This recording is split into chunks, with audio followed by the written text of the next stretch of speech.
بسم الله الرحمن الرحيم. بسم الله الرحمن الرحیم الحمد للہ وکفا والصلاة والسلام علی من لا نبی بعد اما بعد. عزیز طلباء، کتاب الہدایہ جز 40 کا سبق نمبر 216 ہے، اور اس سبق میں مثل جنس النسبۃ العامہ والخاصہ اور اسی طرح تعزیر و شہادت زور کے متعلق بات کریں گے. اور کتاب کی عبارت ولو قال فی ہذین البابین سے لے کر والبینات للاثبات تک ہوگی. آتے ہیں کتاب کی عبارت کی طرف. قال ولو قالوا في هذين البابين فلانة بنت فلان التميمية لم يجوز حتى ينسبوها إلى فخذها وهي القبيلة الخاصة، وهذا لأن التعريف لا بد منه في هذا ولا يتحصل بالنسبة العامة، وهي عامة إلى بني تميم لأنهم قوم لا يحصون، ويحصل بالنسبة إلى الفخذ لأنها خاصة.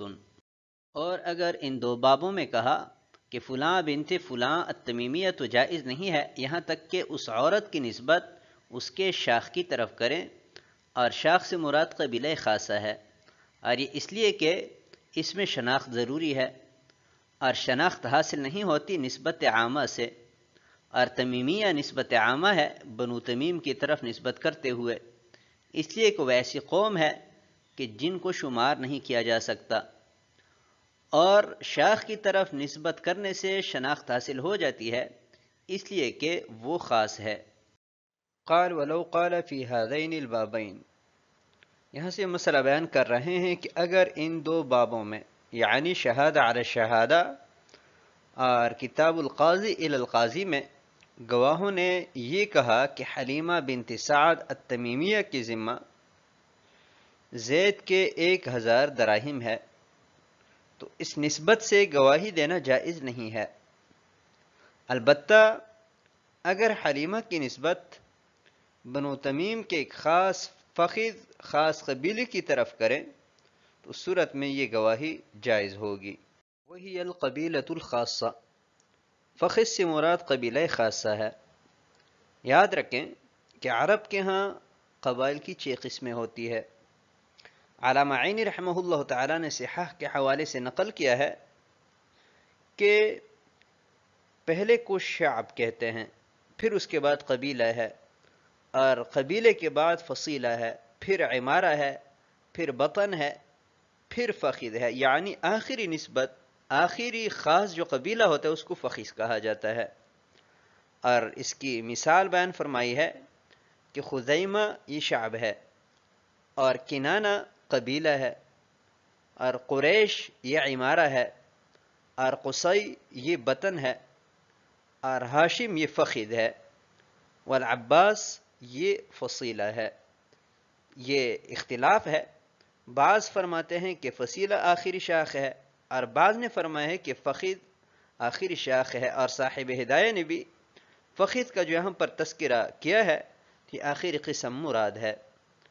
گواہی دینے میں اگر نسبت کا تذکرہ ہو تو ایسی نسبت بیان کی جائے گی جس سے مشہود علیہ کی شناخت ہو جائے. وَهَذَا لِأَنَّ التَّعْرِيفَ لَا بُدَّ مِنْهُ، یہاں سے لم یجوز یعنی عدم جواز کی وجہ بتلا رہے ہیں کہ اگر گواہوں نے یہ کہا کہ فلاں بنت سعد التمیمیہ، تو اس نسبت سے گواہی جائز نہیں ہے، تو عدم جواز کی وجہ کیا ہے؟ فرماتے ہیں کہ نسبت بیان کرنے سے مقصود شناخت ہے، اور شناخت نسبت عامہ سے حاصل نہیں ہوتی، اور تمیمیہ نسبت عامہ ہے کیونکہ اس میں لاکھوں لوگ رہتے ہیں، اور شناخت جو ہوتی ہے وہ خاص قبیلے کی طرف نسبت کرتے ہوئے حاصل ہوتی ہے. لہذا گواہی دیتے وقت نسبت کا تذکرہ ہو تو فخذ یعنی خاص قبیلے کی طرف نسبت کرنا ضروری ہے تاکہ شناخت حاصل ہو. اور ہماری ذکر کردہ مثال میں اگر یہ کہا کہ خٹک، تو خٹک تو ایک بہت بڑی قوم ہے، تو اس کے خاص قبیلے کا تذکرہ کرنا ضروری ہوگا کہ فلاں گاؤں میں فلاں قبیلہ مراد ہے تاکہ مکمل شناخت حاصل ہو.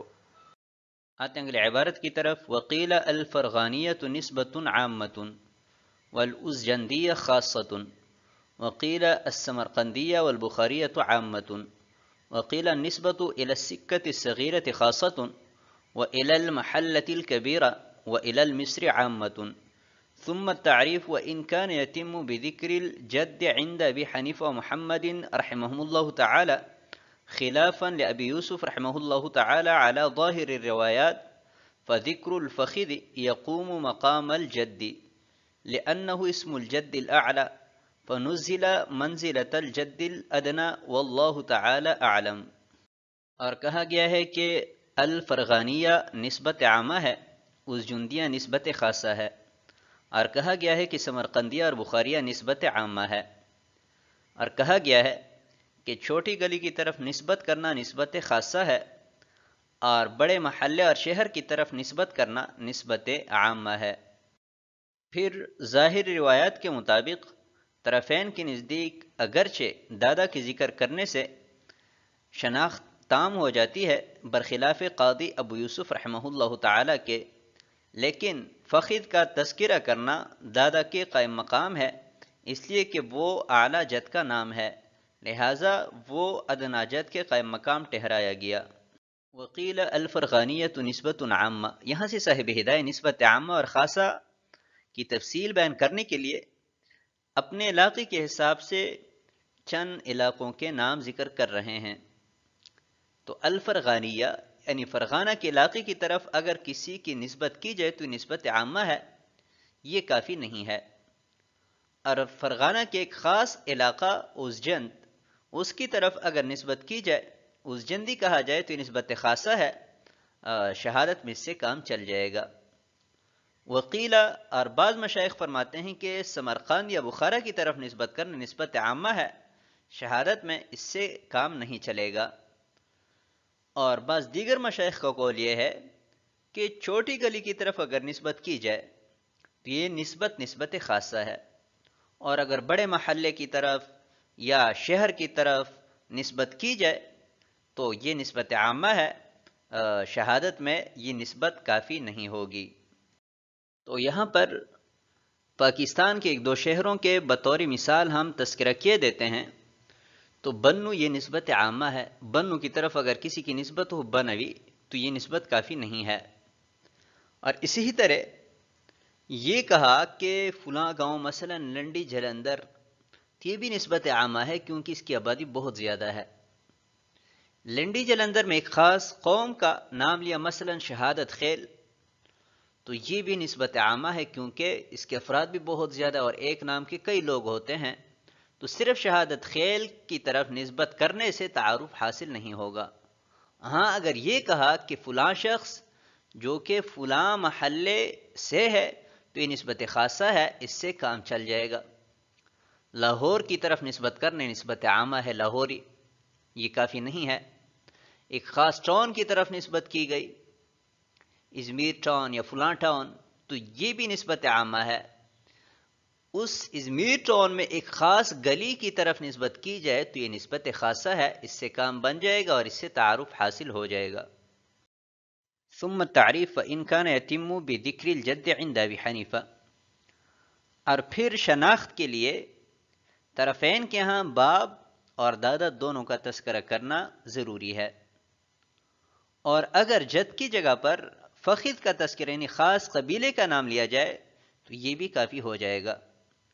جبکہ قاضی ابو یوسف رحمہ اللہ تعالی فرماتے ہیں کہ شناخت کے لیے صرف باپ کا تذکرہ کرنا کافی ہے، جد یا فخذ کا تذکرہ کرنا ضروری نہیں ہے۔ اس مسئلہ میں طرفین کا قول جو ہے وہ راجح ہے، جیسا کہ علامہ ابن نجیم رحمہ اللہ تعالی نے ذکر فرمایا ہے۔ آتے ہیں اگلی عبارت کی طرف، فصل فی شہادت الزور۔ قال ابو حنیفة رحمه الله تعالى شاهد الزور أشهره في السوق ولا أعزره. وقال ابو يوسف ومحمد رحمهم الله تعالى نوجعه ضربا شديدا ونحبسه، وهو قول الشافعي رحمه الله تعالى. لهما ما روي عن عمر رضي الله تعالى عنه أنه ضرب شاهد الزور 40 صوتا وسخم وجهه، ولأن هذه كبيرة يتعدى ضررها إلى العباد وليس فيها حد مقدر فيعزر. یہ فصل جھوٹی گواہی کے بیان میں ہے۔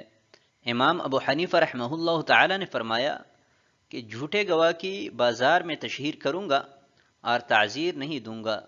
قاضی ابو یوسف اور امام محمد رحمہ اللہ تعالی نے فرمایا کہ اسے مار کر سخت تکلیف دیں گے اور جیل میں بند کریں گے، اور یہی امام شافعی رحمہ اللہ تعالی کا قول ہے۔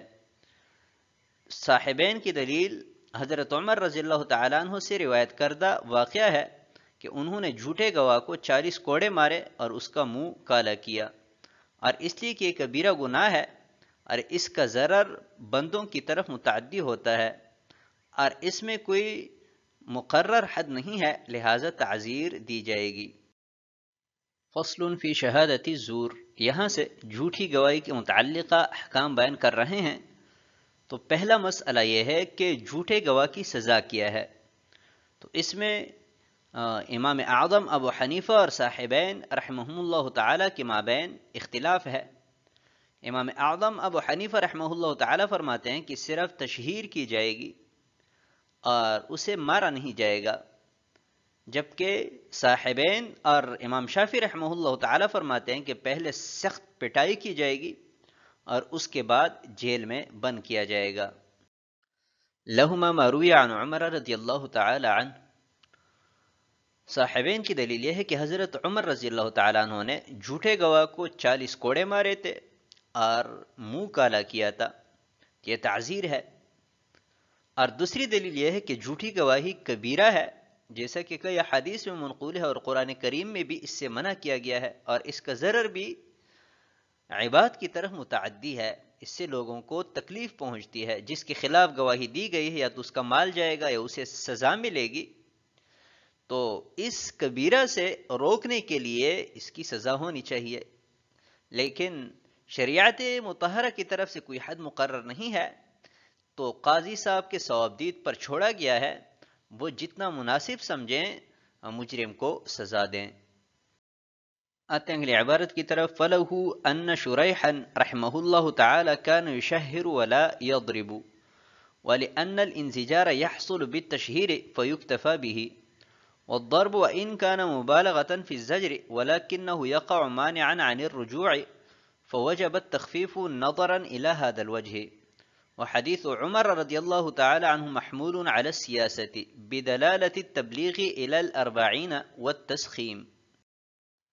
اور امام اعظم ابو حنیفہ رحمہ اللہ تعالیٰ کی دلیل یہ ہے کہ قاضی شریح رحمہ اللہ تعالیٰ تشہیر کرتے تھے اور مارتے نہیں تھے، اور اس لیے کہ رکنا تشہیر سے حاصل ہو جاتا ہے، لہٰذا اسی پر اکتفا کیا جائے گا۔ اور مارنے میں اگرچہ جھوٹی گواہی سے رکنے میں مبالغہ ہے، لیکن یہ رجوع سے مانع واقع ہوگا، پس اس حکمت کو مد نظر رکھتے ہوئے تخفیف واجب ہے۔ اور حضرت عمر رضی اللہ تعالیٰ عنہ کا قول سیاست پر محمول ہے، کیونکہ اس میں 40 کوڑے اور منہ کالا کرنے کا ذکر ہے۔ وَلَهُ أَنَّ شُرَيْحًا رحمہ اللہ تعالی، امام سب کی دلیل ہے جو کہ واضح ہے کہ قاضی شریح تشہیر کرتے تھے اور مارتے نہیں تھے، اور شریح صحابہ کے زمانے میں بھی قاضی تھے، تو صحابہ میں سے کسی کی بھی شریح پر نکیر واقع نہیں ہے۔ اور دوسری وجہ یہ ہے کہ سزا اس لیے دی جاتی ہے تاکہ مجرم جرم سے رک جائے، اور وہ تشہیر سے حاصل ہو جاتی ہے، لہٰذا مارنے کی ضرورت نہیں رہتی۔ اور تیسری بات یہ ہے کہ مارنے سے اگرچہ جھوٹی گواہی سے روکنے میں مبالغہ ہے کہ اگر مارا جائے تو جھوٹی گواہی بالکل نہیں دے گا، لیکن جھوٹی گواہی اسی وقت ثابت ہوگی کہ جب گواہ خود اقرار کرے، تو کوئی گواہ مار کے ڈر سے اقرار نہیں کرے گا، تو اس حکمت کو مد نظر رکھتے ہوئے بھی مارا نہیں جائے گا۔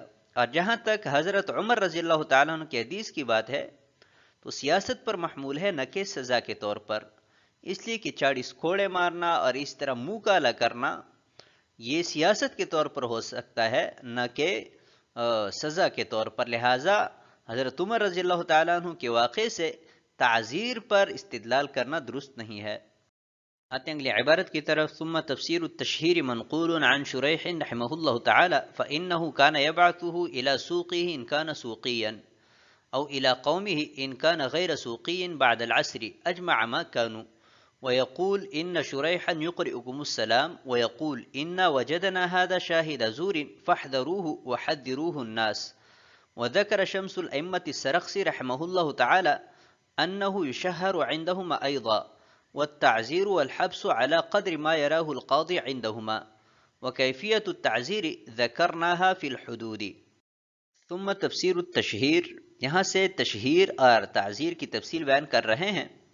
تو تشہیر کے بارے میں قاضی شریح رحمہ اللہ تعالی سے منقول ہے کہ جھوٹا گواہ اگر بازار کا رہنے والا ہوتا تو جب لوگ جمع ہو جاتے تو وہ بازار کی طرف اس کو بیچ دیتے اور یہ اعلان کرواتے کہ قاضی شریح تمہیں سلام کہتا ہے، اس شخص کو ہم نے جھوٹا پایا ہے، اس نے جھوٹی گواہی دی ہے، لہٰذا خود بھی بچو اور دوسروں کو بھی بچاؤ۔ اور اگر دیہات کا رہنے والا ہوتا تو دیہات کی طرف بیچ دیتے۔ اور شمس الائمہ سرخسی رحمہ اللہ تعالی فرماتے ہیں کہ صاحبین کے نزدیک بھی تشہیر کرائی جائے گی۔ والتعزیر والحبس، اور جہاں تک تعزیر کی بات ہے یہ قاضی صاحب کی ثوابدید پر موقوف ہے، اور تعزیر کیسی دی جائے تو صاحب ہدایہ فرماتے ہیں کہ اس کی تفصیل ہم کتاب الحدود میں بیان کر چکے ہیں۔ اس مختلفی مسئلہ میں مفتابہی قول جو ہے وہ امام اعظم ابو حنیفہ رحمہ اللہ تعالی کا ہے، جیسا کہ علامہ حسکفی رحمہ اللہ تعالی سے منقول ہے، اور انہوں نے اس بات کی تصریح فرمائی ہے کہ امام اعظم ابو حنیفہ رحمہ اللہ تعالی کے قول پر فتویٰ ہے۔ آتے ہیں اگلے عبارت کی طرف۔ وفی الجامع الصغیر شاہدان اقر عند القاضی انہما شہدا بزور لم يضربا وقال يعزران، وفائدته ان شاهد الزور في حق ما ذكرنا من الحكم هو المقر على نفسه بذلك، فأما لا طريق إلا إثبات ذلك بالبينة لأنه نفي الشهادة والبينات للإثبات والله تعالى أعلم۔ اور جامع الصغیر میں ہے کہ دو گواہوں نے قاضی صاحب کے پاس اس بات کا اقرار کیا کہ انہوں نے جھوٹی گواہی دی ہے تو انہیں مارا نہیں جائے گا، اور صاحبین فرماتے ہیں کہ انہیں تعزیر دی جائے گی، اور فائدہ اس کا یہ ہے کہ جو حکم ہم نے ذکر کیا اس کے حق میں جھوٹا گواہ اس کا اپنے آپ پر اقرار کرنے والا ہے۔ بہرحال بینہ کے ذریعے اس کے ثابت کرنے کا کوئی راستہ نہیں ہے، اس لیے کہ یہ گواہی کی نفی ہے اور بینات ثابت کرنے کے لیے ہوتی ہیں۔ وفی الجامع الصغیر، اور جامع الصغیر میں ہے کہ اگر دو گواہوں نے قاضی صاحب کے پاس اقرار کیا کہ انہوں نے جھوٹی گواہی دی ہے تو امام صاحب کے ہاں نہیں مارا جائے گا اور صاحبین کے ہاں انہیں تعزیر دی جائے گی۔ وفائدتہ، صاحب ہدایہ فرماتے ہیں کہ جامع الصغیر کی اس عبارت کا فائدہ یہ ہے کہ گواہوں کا جھوٹا ہونا ان کی اقرار سے ثابت ہو سکتا ہے، بینہ سے ثابت نہیں ہو سکتا، کیونکہ اگر بینہ سے ثابت کیا جائے تو شہادت کی نفی ثابت کی جائے گی، جبکہ بینات اس بات کے لیے ہے نہ کہ کسی چیز کے نفی کے لیے۔ تو آج کے سبق کو ہم اسی پر ختم کرتے ہیں۔ والسلام علیکم ورحمۃ اللہ وبرکاتہ۔